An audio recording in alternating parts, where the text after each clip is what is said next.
ಶಾಸಕ ಮಿತ್ರರು ಇಲ್ಲಿ ಧರಣಿ ಕೂತಿದ್ದಾರೆ ಗಾಂಧಿ ಸ್ಟ್ಯಾಚ್ಯೂ ಮುಂದೆ ಅಂತೇಳಿ ವಿಚಾರ ನಂಗೆ ತಿಳಿಯಿತು. ನಾನು ಅದರಿಂದ ಅವ್ರನ್ನ ಯಾತಕ್ಕೋಸ್ಕರ ಧರಣಿ ಕೂತಿದ್ದಾರೆ ಅಂತ ವಿಚಾರಣೆ ಮಾಡಲಿಕ್ಕೆ ಬಂದೆ.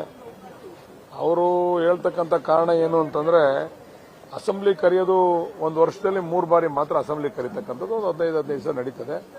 ಇಂಥ ಸಂದರ್ಭದಲ್ಲಿ ನಮ್ಮವು 108 ಜ್ವಲಂತ ಸಮಸ್ಯೆಗಳಿದ್ದಾವೆ.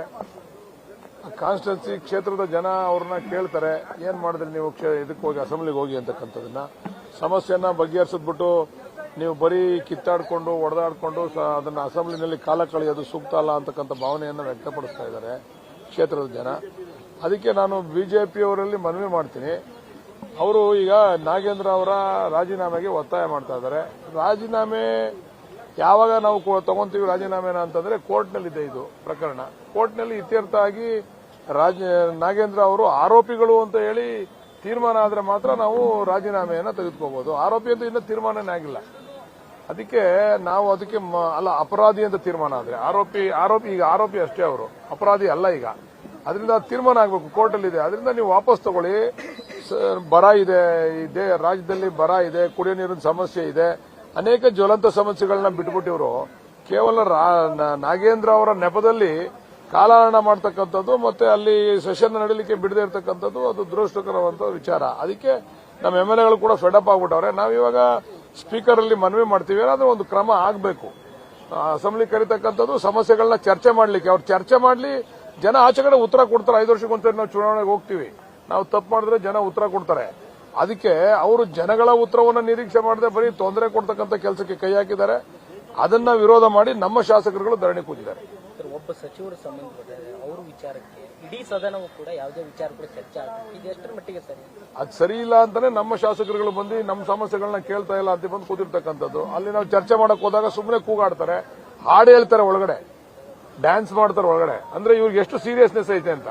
ವಿಧಾನ ಪರಿಷತ್ನಲ್ಲಿ ಹಾಡು ಹೇಳ್ಕೊಂಡು ಚಪ್ಪಾಳೆ ತಟ್ಕೊಂಡು ಕಾಲ ಕಳೀತಾರೆ ಅಂತಂದ್ರೆ ಅವ್ರಿಗೆ ಉದ್ದೇಶಪೂರ್ವಕವಾಗಿ ಇದನ್ನ ಮುಂದೂಡಬೇಕು ಅಂತಕ್ಕಂಥದ್ದು ವಿಚಾರ ಬಿಟ್ರೆ ಇನ್ನೇನು ಬೇರೆ ವಿಚಾರಗಳಿಲ್ಲ. ಅದರಿಂದ ನಾನು ನಮ್ಮ ಬಿಜೆಪಿಯ ಶಾಸಕರಲ್ಲಿ ಮತ್ತು ವಿಧಾನ ಪರಿಷತ್ ಸದಸ್ಯರುಗಳಲ್ಲಿ ಮನವಿ ಮಾಡ್ತೀನಿ, ದಯಮಾಡಿ ಸದನವನ್ನು ನಡೀಲಿಕ್ಕೆ ಅವಕಾಶ ಮಾಡಿಕೊಡಿ. ಸದನದಲ್ಲಿ ನಿಮ್ಮ ಪ್ರಶ್ನೆಗಳನ್ನ ಕೇಳಿ, ಜನಕ್ಕೆ ಉತ್ತರ ಹೋಗ್ತದೆ ಹೊರಗಡೆ. ನೀವೇನೇನು ಪ್ರಶ್ನೆಗಳನ್ನ ಕೇಳ್ತೀರಾ, ಇವ್ರೇನು ನಾವು ಸರ್ಕಾರದೇನು ಉತ್ತರ ಕೊಡ್ತೀವಿ, ಅದು ಹೊರಗಡೆ ಸದನ ಸಾರ್ವಜನಿಕರಿಗೆ ಹೋಗ್ತದೆ. ಸಾರ್ವಜನಿಕರು ಮುಂದೆ ತೀರ್ಮಾನ ಮಾಡ್ತಾರೆ, ಯಾರು ತಪ್ಪು ಮಾಡೋರು ಅಂತಕ್ಕಂಥ ತೀರ್ಮಾನ ಆಗ್ತದೆ.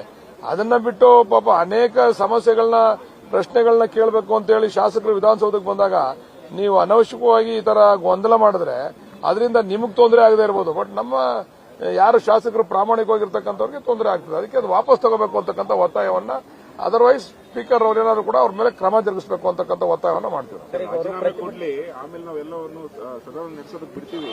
ಅವ್ರೇನ್ರಿ ಅವ್ರು ಆತರ ಹೆಂಗ್ ಹೇಳಕ್ ಆಗ್ತದೆ? ಈಗ ನೋಡ್ರಿ, ಆರೋಪಿ ಅಪರಾಧಿ ಅಂತ ಸಾಬೀತಾದ್ಮೇಲೆ ರಾಜೀನಾಮೆ ಕೊಡ್ಲೇಬೇಕು. ಅಪರಾಧಿ ಅಂತ ಸಾಬೀತಾಗಿಲ್ಲ. ಸಿಬಿಐ ಮತ್ತೆ ಐಡಿ ಅವರೆಲ್ಲ ಯಾರವರು? ಇಲ್ಲಿ ಅವರು ಅಪರಾಧಿ ಅಂತ ಸಾಬೀತಾಗ್ಲಿಲ್ಲ. ಅಲ್ಲಿ ಅವರು ಸಿಬಿಐ ಕಡೆಯಿಂದ ಕೇಸ್ ಹಾಕ್ಸಿದ್ದಾರೆ. ಸಿಬಿಐ ಕಡೆಯಿಂದ ಕೇಸ್ ಹಾಕ್ಸಿರೋದ್ರಿಂದ ತೀರ್ಮಾನ ಆಗ್ಲಿ ಕೋರ್ಟ್ ಅಲ್ಲಿ.